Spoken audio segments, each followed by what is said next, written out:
Le ciel s'était complètement effondré sur Live Oak Street ce soir-là. Une pluie d'une violence inouïe frappait le pare-brise de mon pick-up et chaque goutte semblait marteler la fin de tout ce que j'avais construit. J'avais eu une peur bleue de rester coincé dans les embouteillages monstres du Third Ward à Houston, mais le destin m'attendait sagement à la maison. En franchissant la porte, l'odeur du ragoût de bœuf que j'avais laissé mijoter tout l'après-midi flottait encore dans l'air.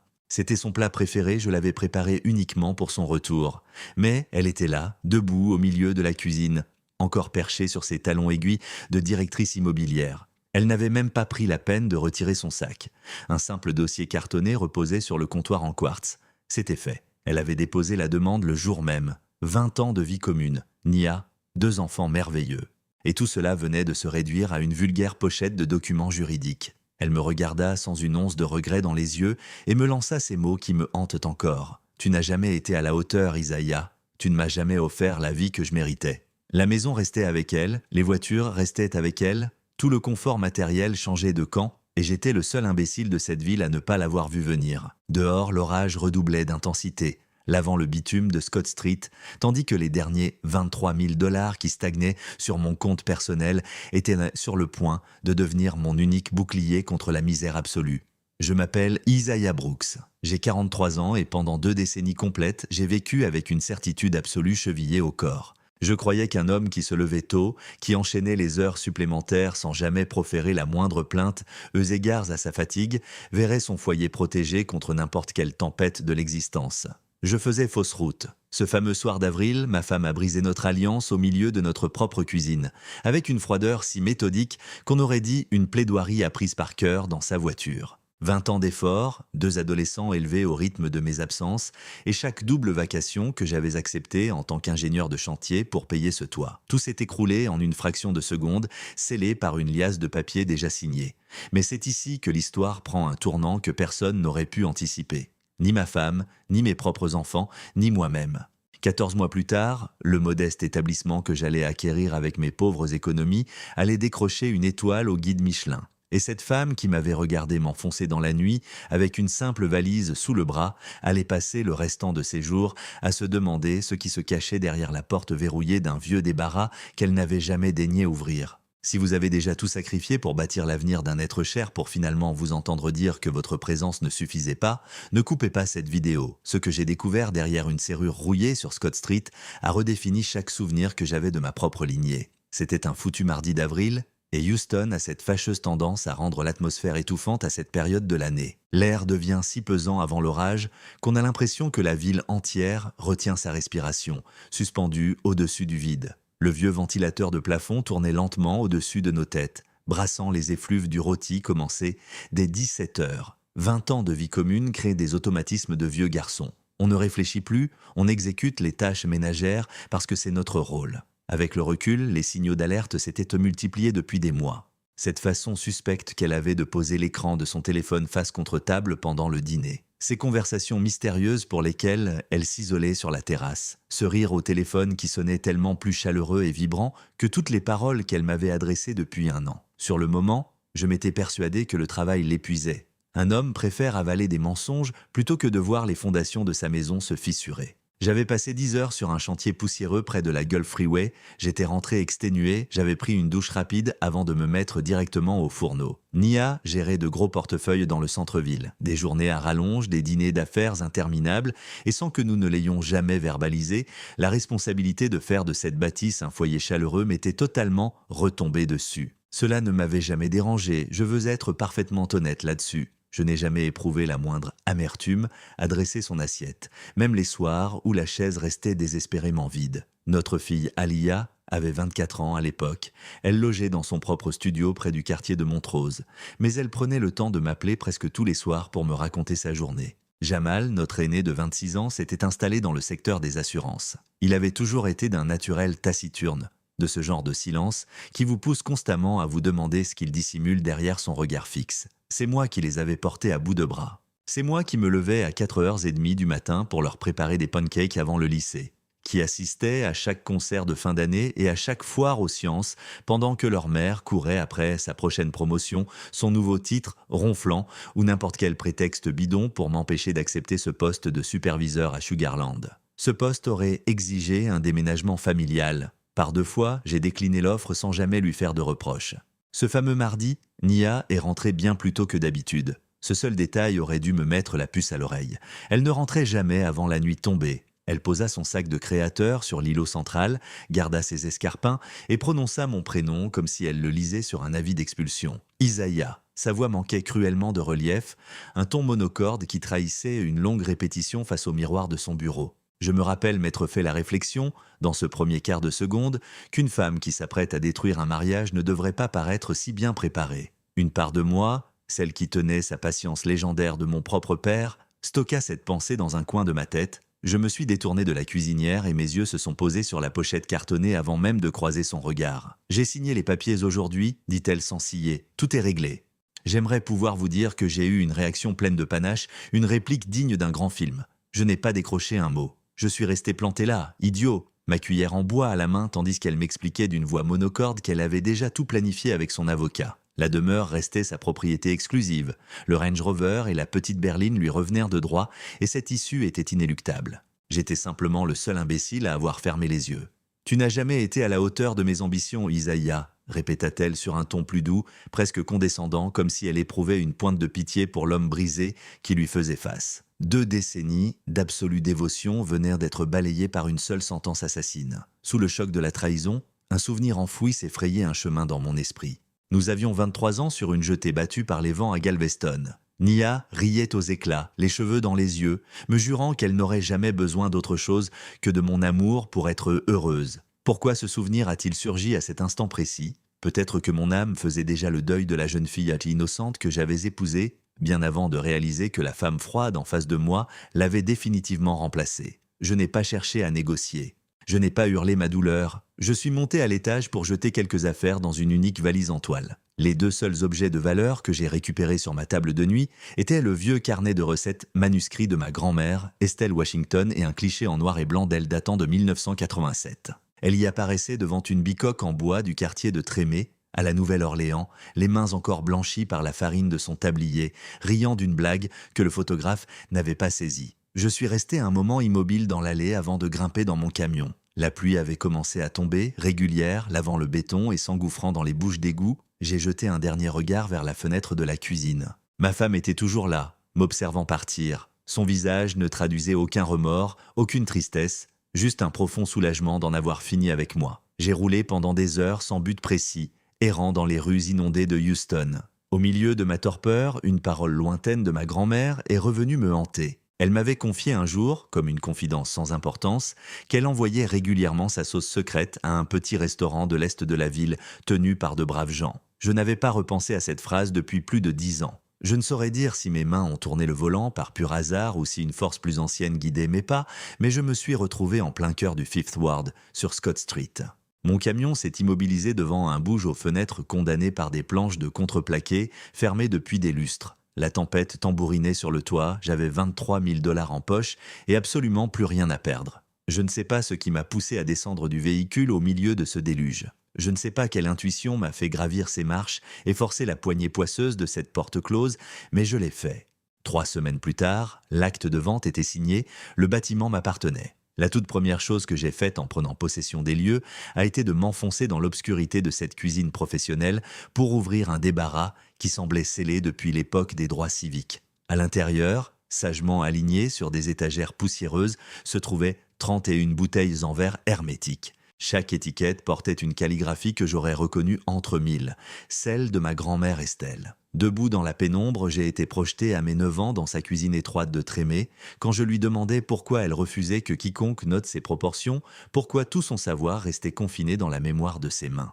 Elle s'était contentée de me sourire en me disant que certaines richesses ne doivent pas voyager tant que la bonne personne n'est pas là pour en porter le poids. Je n'avais rien compris du haut de mon jeune âge. 34 ans plus tard, au fond de ce placard miteux, le voile s'est enfin levé. Dissimulé derrière les flacons, une feuille de papier jauni portait ces mots tracés à l'encre. Il y a une chose essentielle que je n'ai jamais dite à la famille concernant les véritables droits de propriété de cette recette. J'ai retourné ce papier 3 fois entre mes doigts tremblants ce soir-là, espérant que les mots changent de sens sous mes yeux.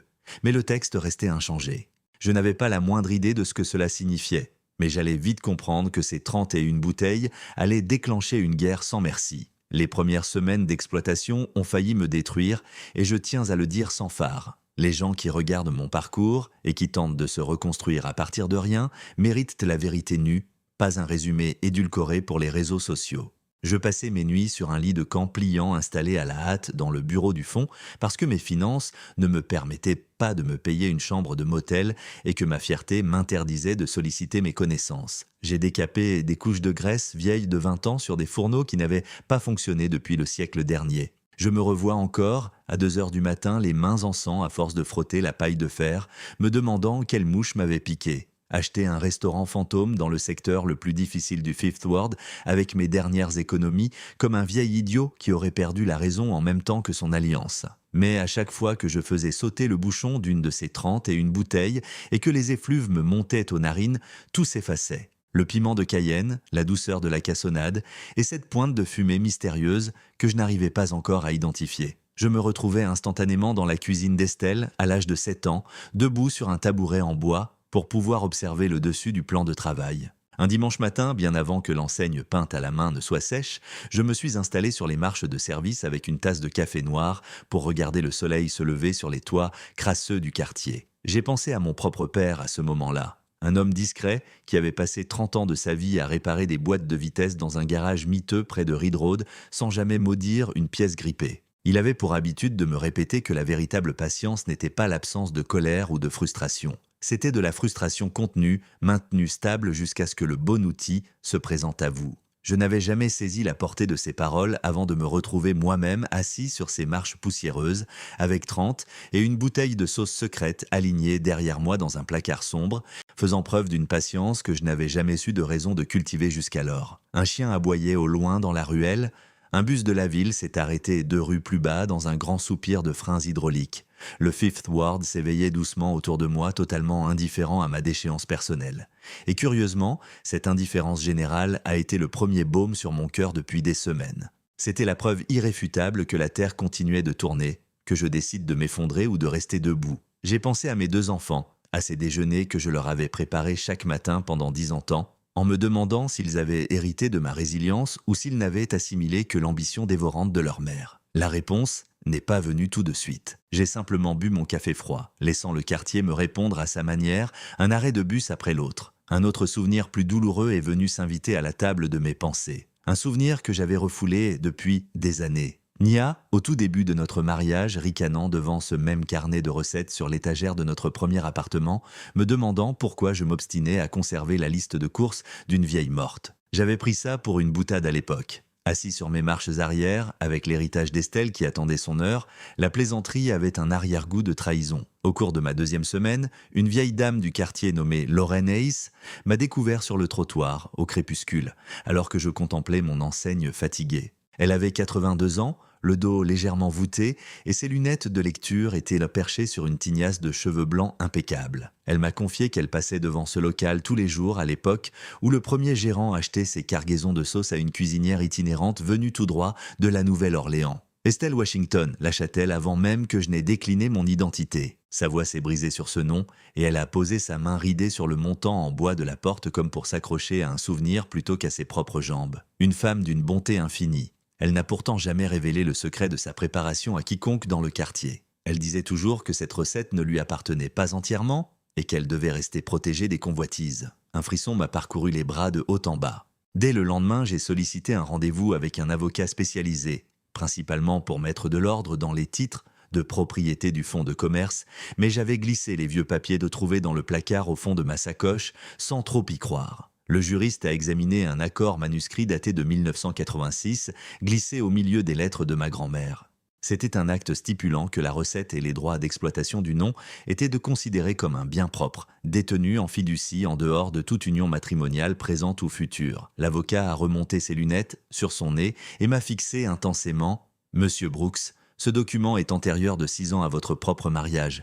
Quoique tente d'inventer l'avocat de votre ex-épouse, lors de la liquidation des biens, ce patrimoine n'a jamais fait partie de la communauté. Ce n'était même pas un bien que vous pouviez perdre. C'était un cadeau direct de votre grand-mère à votre seule personne. Je n'imaginais pas encore à quel point ce simple chiffon de papier allait devenir mon arme absolue. Tard une nuit, en épluchant les vieux livres de contes retrouvés dans un classeur métallique rouillé, je suis tombé sur une pièce qui m'a glacé le sang. Un reçu de carte bancaire datant de 5 ans en arrière, une réservation de table au nom de Nia Brooks.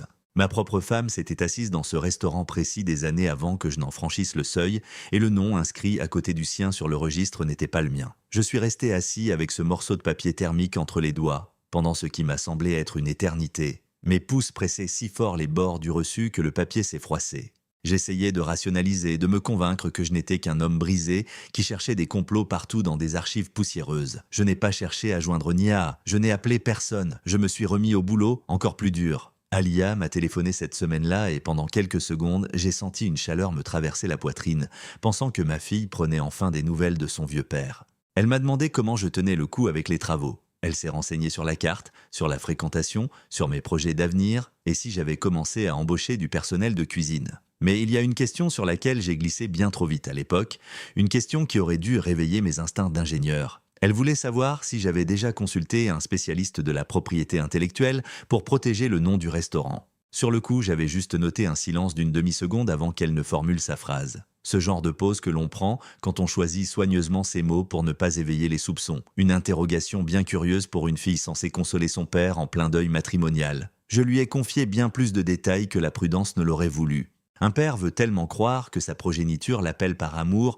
et non parce qu'on lui a dicté une mission d'espionnage. Ce n'est que bien plus tard que j'ai compris que ces appels n'avaient jamais eu pour but de prendre de mes nouvelles. Il y a eu cette nuit magique, après 3 semaines d'essais infructueux, où j'ai enfin retrouvé le goût exact de la recette originale. Les queues de bœuf braisées de ma grand-mère. La sauce était sombre, veloutée, exactement comme dans mes souvenirs d'enfance. La cuisine s'est remplie d'un arôme si puissant qu'il m'a projeté directement dans la petite pièce en bois de Tremé des décennies en arrière. Je suis resté là, debout, à 11 heures du soir, goûtant le jus à même la cuillère en bois, seul au milieu des inox, et j'ai fondu en larmes. Pas parce que l'assiette était parfaite, mais parce que pour la première fois depuis que Nia m'avait balancé son dossier au visage, j'avais le sentiment d'appartenir à nouveau à quelque chose de réel, à une lignée. C'est dans cet état qu'une femme prénommée Ruthie Grant m'a trouvé un soir. Elle avait 58 ans, une carrure solide, un visage qui respirait la bienveillance, et elle portait un tablier qu'elle avait visiblement décidé d'enfiler sans que personne ne lui demande rien. Elle travaillait à la caisse pour l'ancien propriétaire, m'expliqua-t-elle, et elle passait devant le bâtiment chaque jour depuis ma reprise, observant les lumières se rallumer une à une en espérant que quelqu'un redonne enfin vie à cet endroit. J'ai conservé de vieux messages vocaux sur mon ancien combiné, me confia-t-elle. Des échanges entre l'ancien patron et Madame Hayes. Ça parle surtout de business, mais il y a des choses que vous devriez entendre, Monsieur Brooks. Je l'ai engagé sur le champ. C'est la meilleure décision que j'ai prise durant ce premier mois d'enfer. C'est à cette période qu'un homme du nom de Rowan Despris est entré en contact avec moi. Le profil type de l'associé en affaires 52 ans, le genre de carrure qui obstrue une porte par sa simple présence. Il avait entendu dire dans le milieu de la restauration de Houston qu'un type du Fifth Ward était en train de ressusciter une vieille recette de sauce louisianaise que personne n'arrivait à copier. Et il voulait en être. Pas pour posséder les murs, précisa-t-il, mais comme un partenaire stratégique capable de m'aider à passer à la vitesse supérieure. Nous nous sommes installés autour d'un café et, au détour de la conversation, de manière totalement anodine, il glissa qu'il avait aperçu mon ex-femme dans un cocktail d'affaires du centre-ville quelques mois auparavant. Elle était accompagnée d'un homme de premier plan et leur complicité ne datait visiblement pas de la veille. Je n'ai pas fait de commentaire. J'ai hoché la tête en regardant mon café refroidir entre mes mains. La tension montait d'un cran, sourde et lourde, comme ces tempêtes qui remontent du golfe et que l'on ressent dans les articulations bien avant que le premier nuage noir ne déchire le ciel. Mais j'ai gardé la tête basse. J'ai continué à briquer mes sols à minuit et à tester mes dosages à l'aube parce que ce débarras abritait 31 bouteilles et que mes tripes me criaient que chacune d'elles détenait un morceau d'une histoire que ma grand-mère n'avait pas eu le temps de terminer. Je n'avais aucune idée de la violence avec laquelle ma propre famille allait être ébranlée par ce qui couvait dans cette petite cuisine de Scott Street. 2 semaines plus tard, une lettre recommandée est arrivée au restaurant et le nom du cabinet d'avocats de Nia figurait en gros sur l'enveloppe. Ma propre fille avait méthodiquement alimenté en informations la femme qui tentait de détruire tout ce que je bâtissais de mes mains nues. Était-ce de la pure perfidie ? Ou simplement le comportement d'une enfant qui n'avait jamais trouvé d'autre moyen d'acheter l'amour de sa mère qu'en devenant son exécutrice des basses œuvres? Dites-moi franchement laquelle de ces 2 options vous pardonneriez en premier. La bafouille officielle stipulait que Nia m'assignait devant les tribunaux. Pas pour réclamer une pension alimentaire, croyez-moi. Pas pour récupérer une part supplémentaire de la maison que je lui avais abandonnée sans scier. Elle m'attaquait pour revendiquer la propriété exclusive de la marque. Mama Estelle's Tremefire, le nom que je venais tout juste de peindre sur l'enseigne en bois au-dessus de la porte d'entrée, était selon elle un bien communautaire. Son avocat affirmait dans un jargon juridique glacial que toute entreprise commerciale développée pendant les années de mariage, même basée sur des recettes familiales antérieures, lui appartenait de moitié. Je me revois encore sur le trottoir de Scott Street, relisant cette lettre à 2 reprises, puis une 3e fois, attendant que les caractères s'agencent différemment pour donner un sens à cette infamie. Rien ne changea. Le procès fut fixé au tribunal du comté de Harris au centre-ville par un jeudi matin pluvieux du mois de juin. J'avais sorti le seul costume correct qui me restait. Nia a franchi les portes de la salle d'audience vêtue d'un ensemble de créateurs flambant neufs. Le genre de fringue où la confiance de son avocat semble cousue dans chaque ourlet. De l'or brillait à ses poignets et elle affichait un sourire radieux destiné aux objectifs des caméras locales dont je n'avais même pas remarqué la présence avant de m'asseoir. La salle d'audience transpirait l'odeur de la cire de bois ancienne et de l'air conditionné poussé au maximum. Ce genre d'atmosphère qui vous fait comprendre que le sort d'une pièce est scellé avant même que la première parole ne soit prononcée. Ma cravate m'étranglait. J'ai gardé mes mains bien à plat sur mes genoux pour éviter que l'assistance ne les voie trembler. Derrière moi, le stylo d'un chroniqueur judiciaire crissait sur son calepin, un bruit régulier qui scandait le temps dans une pièce qui retenait son souffle. Quelqu'un avait pris le soin de prévenir les médias locaux. Un homme noir du Fifth Ward, parti de rien avec 23 000 $ et qui monte un restaurant dont tout le quartier parle, c'était le genre de feuilleton que le public adorait suivre. L'avocat de ma femme s'est levé le premier. Il a fait installer un écran géant et y a projeté des captures d'écran de messages textuels. Des dizaines d'échanges entre Nia et Aliyah, ma propre fille rapportant l'avancement des travaux, la date exacte de livraison de la chambre froide, le nombre de couverts que nous refusions le vendredi soir et même un message suggérant à sa mère la meilleure stratégie pour bloquer le dépôt de la marque avant que je ne finalise les démarches administratives. Je suis resté de marbre, je veux que vous réalisiez ce que l'on ressent à cet instant précis. Voir l'écriture de sa propre enfant projetée sur un écran de tribunal comme s'il s'agissait des pièces à conviction d'un vulgaire cambriolage. Et le pire était à venir. L'avocat de Nia a appelé Aliyah à la barre des témoins. Elle s'est avancée vers le pupitre devant le petit groupe de reporters installés au premier rang. Et elle a déclaré d'une voix tremblante, de cette voix parfaitement dosée pour sonner sincère après des heures de répétition, que son père se servait de l'héritage familial, de l'histoire de son arrière-grand-mère, comme d'une arme de destruction pour faire souffrir sa mère. Il ne fait pas ça pour honorer la mémoire d'Estelle, a-t-elle soutenu devant les jurés. Il fait ça uniquement par esprit de vengeance pour la détruire. Quand sa voix a flanché sur ce mot, une douleur ancienne et viscérale m'a tordu les boyaux. Le souvenir d'Aliyah, à l'âge de 6 ans, qui refusait de fermer l'œil si je ne vérifiais pas 3 fois sous son lit qu'aucun monstre n'y était caché, me faisant une confiance aveugle pour la protéger du monde extérieur. J'ai pensé aussi à ce carnet de recettes sur notre vieille étagère, à Aliyah, petite fille, suivant des yeux la calligraphie de ma grand-mère, me demandant si je lui apprendrais un jour les vrais secrets de la cuisine louisianaise. Je me suis demandé à quel moment cette gamine innocente s'était volatilisée. J'ai remarqué que sa main tremblait imperceptiblement sur la rampe en bois du box des témoins. Une crispation si légère que seul un père qui l'avait observé pendant des années apprendre à tenir un crayon pouvait la remarquer. Ses yeux ont croisé les miens une fois, une seule petite seconde, avant de fuir vers le sol, incapable de soutenir le poids de mon regard après une telle infamie. J'ai compris une vérité cruelle en restant assis sur ma chaise, une vérité que je n'aurais jamais pu assimiler le jour de sa naissance. Aliyah avait passé toute son enfance à observer le fonctionnement de sa mère. Pour Nia, l'amour était une transaction commerciale, une attention accordée uniquement si l'enfant se montrait utile. Des compliments distribués au compte-gouttes si les résultats étaient prestigieux. Une chaleur humaine qui se méritait à la performance chaque semaine. De mon côté, j'avais offert à mes enfants une affection constante, inconditionnelle, sans jamais rien exiger en retour. Nia avait appris à notre fille que l'amour était un entretien d'évaluation annuel. Alors, quand le divorce a fait éclater la famille en 2 blocs distincts, Aliyah n'a pas rallié le camp du parent juste. Elle a choisi le parent dont l'affection était la plus difficile à obtenir, estimant que c'était la seule qui avait de la valeur. Cette main crispée sur la barrière n'était pas celle d'une femme accomplissant une trahison de sang-froid. C'était une gamine de 24 ans, terrifiée, cherchant désespérément à exister dans le regard d'une mère qui ne lui avait jamais dit qu'elle l'aimait pour ce qu'elle était. Je suis resté immobile, les mains à plat sur la table. 24 ans et ma propre enfant me traînaient dans la boue en public en qualifiant le testament culinaire de ma grand-mère de complot vindicatif. Je ne vais pas vous jouer la comédie du vieil homme fort. Cela m'a vidé de toute substance. Cela m'a arraché le cœur, et la plaie se réveille encore certaines nuits de solitude quand je laisse mes pensées dériver trop longtemps. Mais j'avais appris une leçon inestimable dans ma petite cuisine de Scott Street durant ces 3 mois d'épreuve. J'avais appris que le silence, lorsqu'il est habité, possède une force de frappe bien supérieure aux hurlements de la terre entière. Quand mon avocat m'a fait signe de me lever, je n'ai pas cherché à faire de grands discours.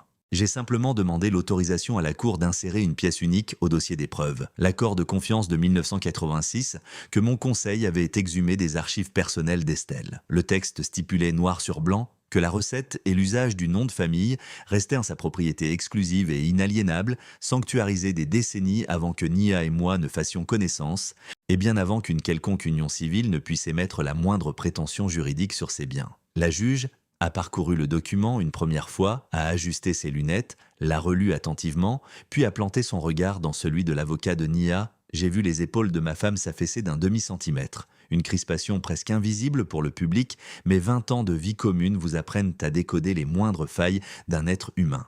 Un siège a grincé au fond de la salle. Personne n'osait respirer. Ce document est antérieur au mariage de 6 ans, déclara fermement la magistrate. Cet établissement, cette formule culinaire et ce nom de famille n'ont jamais relevé de la communauté d'Aquet. La plainte est purement et simplement déboutée. L'affaire fut pliée en moins de 4 minutes, montre en main.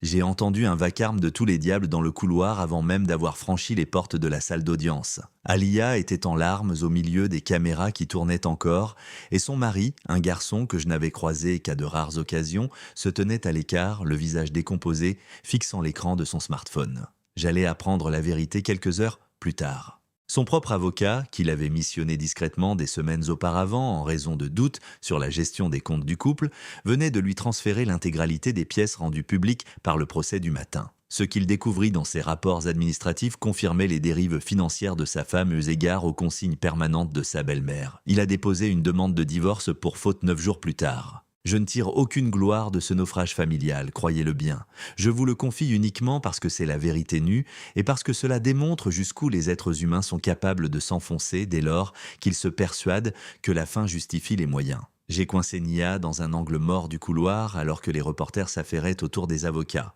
Elle conservait ce masque d'indifférence hautaine, le même qu'elle portait le soir où elle m'avait jeté mon acte de divorce à la figure. Mais son regard avait changé, une lueur d'incertitude papillonnait au fond de ses yeux pour la première fois depuis notre rencontre. Je l'ai fixée dans les yeux, gardant cette voix calme et posée que j'avais conservée pendant 20 ans de silence. Tu as récupéré la maison que j'ai payée à la sueur de mes heures de nuit. Nia, tu as effacé mon nom de chaque contrat que nous avons signé ensemble.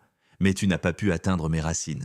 Tu ne savais même pas où chercher. Elle a tourné les talons sans proférer un mot. Pour la toute première fois de son existence, Nia Brooks se retrouvait sans voix. Je suis sorti du tribunal pour affronter la chaleur étouffante de l'après-midi texan. Je suis monté dans mon camion et j'ai foncé tout droit vers Scott Street, vers ma cuisine, vers mes 31 bouteilles qui venèrent de remporter leur premier arbitrage juridique. Je pensais naïvement avoir traversé la pire journée que cet établissement m'imposerait. Je me trompais lourdement. Car ce que Rowan Despris s'apprêtait à me révéler concernant une société écran implantée à l'étranger, des écoutes téléphoniques confidentielles et un plan d'expropriation échafaudé 3 ans avant que Nia ne signe sa demande de divorce allait faire passer ce procès pour une simple formalité de routine. Rowan est venu me trouver au restaurant 2 semaines après la fin des audiences et il n'a même pas pris la peine de s'asseoir avant de lâcher le morceau. « Isaiah » commença-t-il. Il y a des éléments financiers que tu dois intégrer et je préfère que ça vienne de ma bouche avant que ça ne fasse la une des journaux locaux. Il m'expliqua que mon ex-femme l'avait contacté à plusieurs reprises bien avant notre séparation officielle. Elle voulait s'assurer de son concours pour racheter en sous-main les droits de la formule d'Estelle via un montage financier offshore qui ne permettrait pas de remonter jusqu'à elle afin d'en verrouiller l'exploitation et, pour reprendre ses termes exacts, de rayer définitivement cette recette de l'histoire de notre famille. Je lui ai demandé les raisons de son silence prolongé. À l'époque, avoua-t-il, je prenais ça pour des élucubrations de femmes d'affaires ambitieuses lors d'un séminaire d'investisseurs. Je n'ai fait le rapprochement que lorsqu'elle s'est levée dans la salle d'audience pour prétendre qu'elle venait de découvrir la valeur de ce restaurant alors que tous mes rapports prouvent qu'elle tournait autour de ce bâtiment de Fifth Ward bien avant que tu n'y installes tes casseroles. Je suis resté de marbre de longues minutes après son départ, et une pièce du puzzle que je tentais d'assembler depuis des mois s'est emboîtée d'un coup. La propre mère de Nia avait traversé un divorce terrible à l'époque, se retrouvant sur le pavé sans un sou vaillant, sans le moindre levier pour négocier. Nia avait assisté à cette déchéance à l'âge de 13 ans et s'était juré de ne plus jamais se retrouver dans une pièce dont elle ne posséderait pas les murs. Cette promesse d'adolescente s'était muée avec les années en une pathologie du contrôle absolu sur tout ce qui l'entourait, y compris sur des trésors qui ne lui appartenaient pas. La recette de ma grand-mère représentait une menace existentielle pour elle. C'était la preuve vivante qu'une création authentique, ancrée dans le terroir, pouvait avoir une valeur inestimable sans que sa griffe de financière n'apparaisse nulle part. Elle ne pouvait pas le tolérer, alors elle a appliqué sa méthode habituelle. Tenter de détruire l'objet pour s'assurer que personne d'autre ne puisse en tirer profit. C'est au cours de cette même semaine qu'une procédure fédérale, du genre de celle qui traste les virements bancaires suspects d'un État à l'autre jusqu'à ce qu'un dossier complet atterrisse sur le bureau d'un procureur, a élargi ses investigations aux transactions immobilières de Nia. Mon fils Jamal m'a appelé au milieu de la nuit, la voix blanche, tremblante, comme lorsqu'il était gamin et qu'il venait de faire une bêtise. « Papa » balbutia-t-il.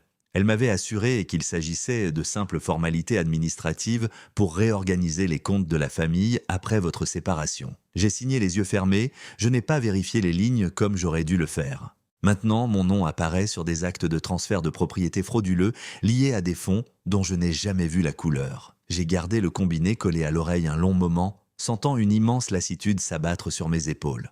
Mon fils de 26 ans venait de se faire piéger dans une toile d'araignée tissée par sa propre mère sans qu'elle ne se soucie un instant des conséquences pour son avenir. Je l'ai revu à l'âge de 8 ans, debout à mes côtés dans l'allée du garage, maintenant à deux mains une clé à molette trop lourde pour lui, d'un sérieux absolu pour m'aider à réparer la tondeuse à gazon. Il avait toujours accordé sa confiance de manière entière aux gens qu'il aimait. J'avais longtemps pensé que c'était une faiblesse que je devais corriger chez lui en le durcissant. En écoutant ses sanglots étouffés au téléphone, j'ai réalisé que ce n'était pas un défaut. C'était simplement le cœur d'un enfant qui avait appris la loyauté auprès de son père et qui n'avait pas compris à temps que tous les membres de cette famille ne méritaient pas le même traitement. Je lui ai dit de s'attacher les services d'un avocat pénaliste indépendant. Je lui ai répété que je l'aimais plus que tout. Je ne lui ai pas promis que j'allais régler le problème à sa place parce que j'avais fini par comprendre que nettoyer les erreurs des adultes n'est plus du ressort d'un père, quelle que soit la douleur que l'on éprouve à rester assis, à regarder le train dérailler. La presse de Houston, une fois qu'elle a eu vent d'une enquête fédérale visant une femme d'affaires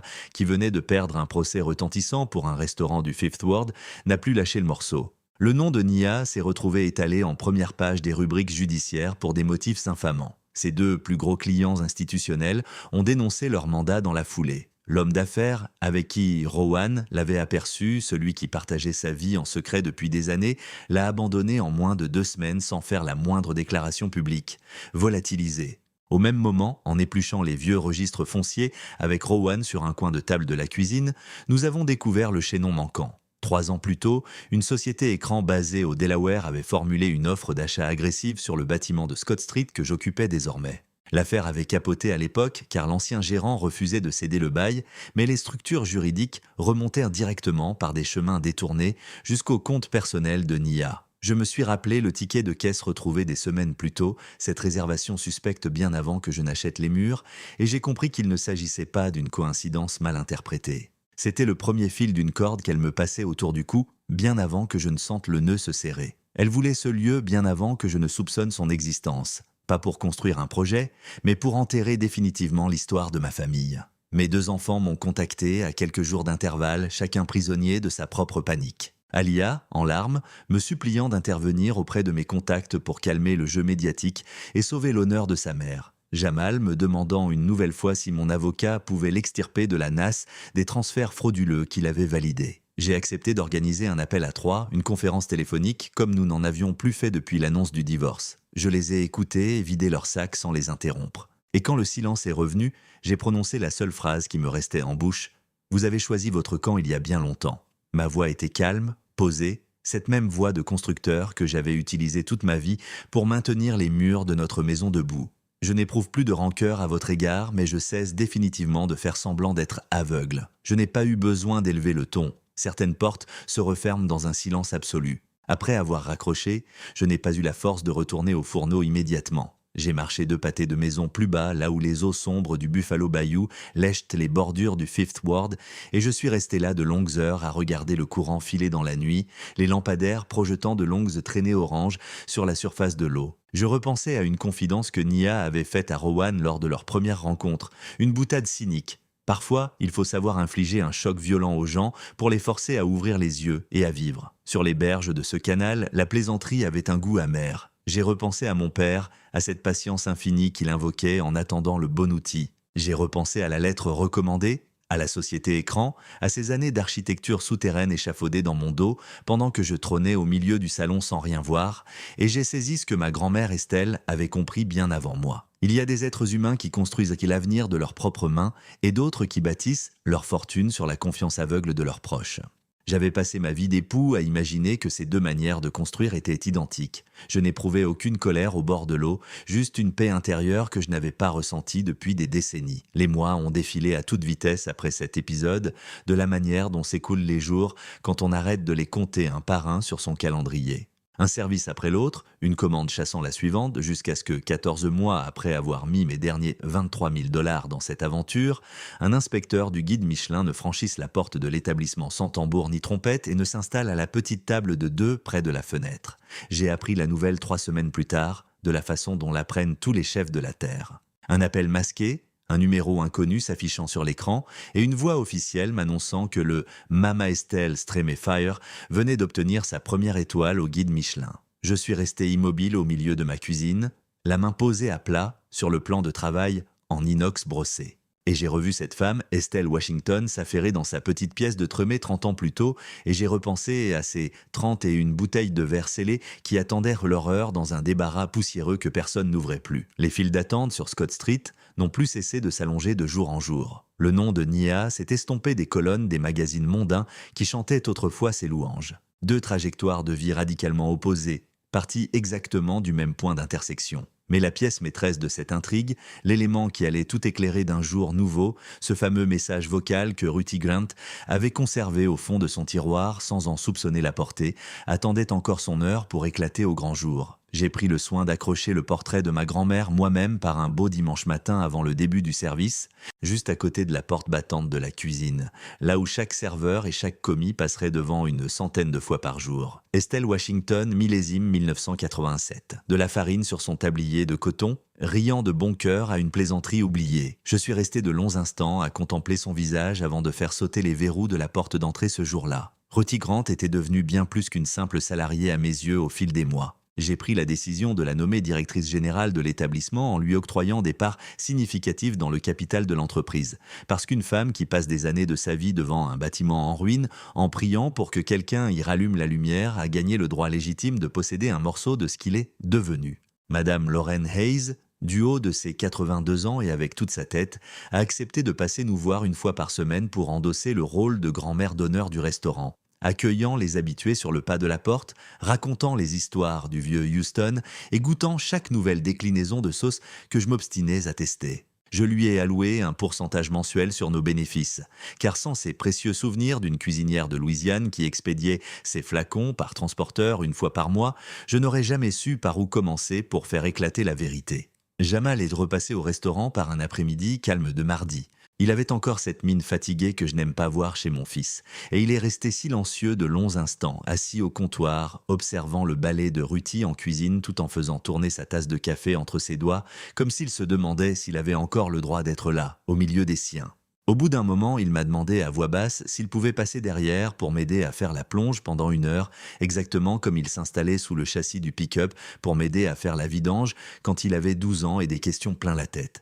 Je l'ai laissé faire. Nous n'avons pas abordé le sujet des contrats frauduleux, des procédures d'avocat ou des dérives de sa mère. Nous avons simplement bossé côte à côte, l'eau chaude coulant sur nos mains calleuses, la vapeur d'eau embuant le petit carreau au-dessus de l'évier en inox, et au milieu du cliquetis des casseroles et du bruit de l'eau, je me suis fait la réflexion que cette plonge partagée était ce qui se rapprochait le plus d'une prière dans ma vie d'homme depuis des mois. 2 adultes travaillant en silence, se pardonnant mutuellement leurs faiblesses sans avoir besoin de formuler le moindre mot. Avant de franchir la porte pour repartir, il s'est arrêté sur le seuil et a lâché d'une voix blanche, presque timide, « J'aurais dû éplucher ces documents avant de signer, papa. » Je lui ai répondu que la plupart d'entre nous assimilaient cette leçon une bonne fois pour toutes dans l'existence et que j'étais simplement soulagé que la sienne ne lui ait pas coûté sa liberté. C'est en finalisant l'audit financier de l'entreprise avec Rowan qu'une dernière date a attiré mon attention sur les rapports administratifs. La convention d'honoraires de l'avocat de Nia pour notre divorce avait été paraphée le mois exact où cette mystérieuse société écran avait formulé son offre de rachat sur le restaurant de Scott Street. Ce n'était pas un coup de tête un mardi ordinaire. C'était une architecture patiemment échafaudée pendant que je dormais dans notre lit, sans jamais imaginer une seconde que je servais de figurant dans les plans de quelqu'un d'autre. C'est alors que Ruthie s'est souvenue de l'existence des messages vocaux de l'ancien propriétaire. Elle conservait un vieux modèle de téléphone portable au fond d'un tiroir de sa commode, un appareil hors d'usage depuis 10 ans, et la mémoire interne abritait des enregistrements du gérant d'origine remontant à plus d'une décennie. Des échanges professionnels classiques, c'est pour la plupart, des histoires de livraison d'épices et de factures impayées. Mais perdue au milieu de ces archives, il y avait une piste qu'elle avait failli effacer 100 fois et que son intuition avait sauvée du néant. Un enregistrement où la voix d'une femme, reconnaissable entre mille, détaillait sa stratégie concernant la recette secrète avec l'ancien patron des années avant que je ne mette les pieds dans le quartier. Sur la bande, Nia rigolait, ce rire cristallin plein d'assurance, que j'avais tant aimé à nos débuts, et elle expliquait calmement que distiller de fausses rumeurs sur l'authenticité de la sauce d'Estelle, prétendre qu'elle n'avait aucune valeur marchande, serait le levier le plus rapide pour s'assurer que personne dans la famille Brooks ne prenne la peine de se battre pour en conserver les droits d'exploitation. Je suis resté prostré dans mon bureau du fond, le téléphone de Ruthie crachant ce son nasillard au milieu du silence, et j'ai enfin saisi la portée exacte du mot laissé par ma grand-mère Estelle lorsqu'elle écrivait qu'elle dissimulait un secret à la famille. Elle ne cherchait pas à cacher une faute. Elle protégeait un trésor dont elle avait pressenti, avec sa sagesse d'ancienne, qu'il ferait un jour l'objet des plus basses convoitises. La rumeur s'est propagée dans les ruelles du Fifth Ward de la manière dont circulent les nouvelles dans les quartiers populaires, sans bruit mais de façon définitive. Notre enseigne a cessé d'être un simple commerce où l'on vient s'attabler pour calmer sa faim. Elle s'est muée en un sanctuaire où les gens s'installent pour échanger, pour se confier, apportant leur propre trajectoire de vie au milieu des nôtres. Un vieil habitué m'a avoué, un samedi soir, devant un ragoût fumant, que les effluves lui rappelaient la cuisine de sa propre mère sur Lyons Avenue dans les années 70. Une jeune étudiante a écrasé une larme en confiant à Ruthie que notre pain de maïs avait exactement la texture de celui de sa grand-mère disparue, avec cette même pointe de miel sauvage.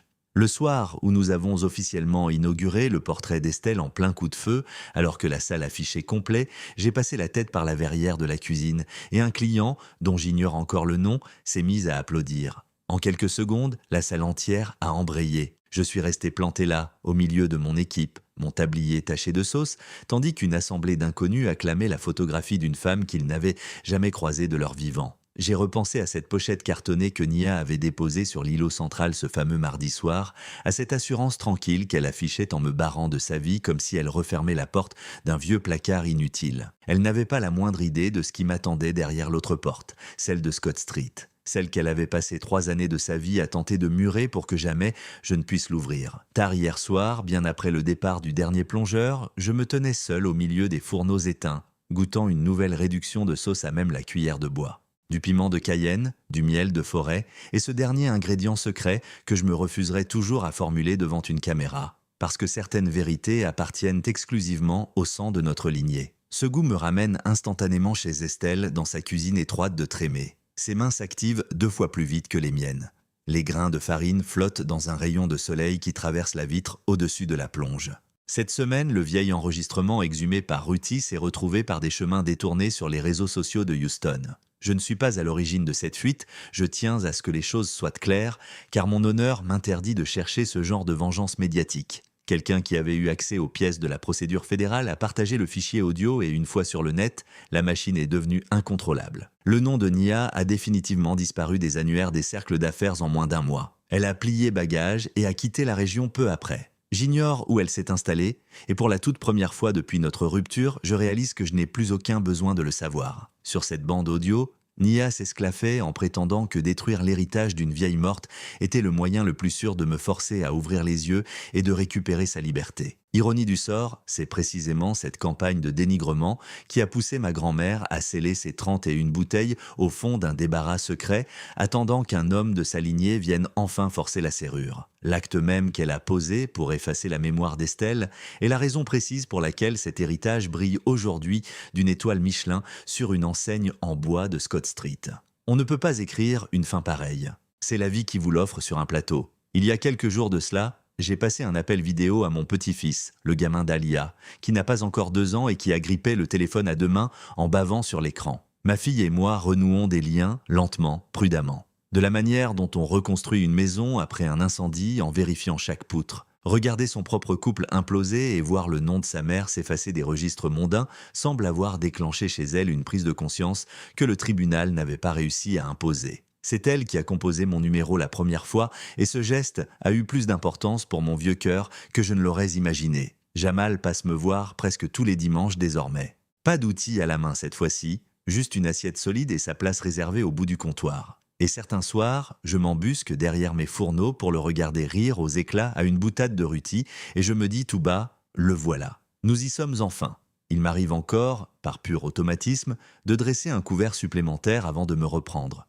J'ai arrêté de m'excuser auprès de cette chaise vide. Je la laisse trôner au milieu de la pièce, comme un modeste monument dédié à ces 20 années de ma vie que je ne regretterai jamais d'avoir donné. Un journaliste m'a demandé récemment ce que je formulerais à l'adresse de Nia si jamais elle passait le pas de la porte du restaurant. J'ai souri avant de lui répondre. Elle est partie avec tout ce qui était consigné sur des actes juridiques, mais elle n'a jamais pu s'approprier le feu sacré qui coule dans mes veines. Ce patrimoine n'était pas négociable. Cette aventure humaine nous rappelle que la mémoire d'une lignée ne survit pas dans les larmes ou les regrets. Elle reste vivante à travers la répétition de petits gestes quotidiens, des rituels transmis avec une précision telle que personne ne pourra jamais vous convaincre de les abandonner. Se souvenir de ces morts, c'est maintenir leurs mains actives à travers les nôtres. Les traditions que la modernité qualifie d'obsolètes sont bien souvent les seules structures assez solides pour lui survivre.